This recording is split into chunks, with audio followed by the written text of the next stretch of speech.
Assalamualaikum warahmatullahi wabarakatuh. Sampurasun tempangkeun nami abdi Salsabila Nanda Putri Pratama dari kelas 10-11.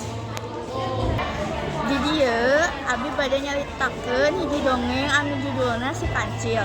Janten si Kancil datang ke kebun patani, ningali seueur bonteng anu geus asak, manehna langsung ngahakan bonteng eta kalayan atoh.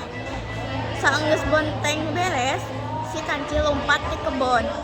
Tangtun telila ti harita, cetani indit ka kebonna, tangtung manehna leuwas lantaran bontengna geus leungit. Manehna langsung neangan cara pikeun nangkep si Kancil. Timbul ide nyieun sosok anu ditutupan ku karet. Isukna si Kancil datang deui. Anjeunna leuwas ku ayana batur di dinya. Kusabab penasaran, si Kancil ngadeketan si Wayang. Kusabab salamna teu digubris atawa teu dijawab, akhirna si Kancil ngarasa kesel.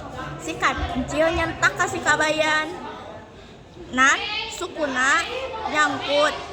Dimimiti di suku hareup, suku tukang, nepi ka silah anu caket. Sadar kitu si Kancil mewek ceurik jeung tidinya patani bungah ningali trikna berhasil.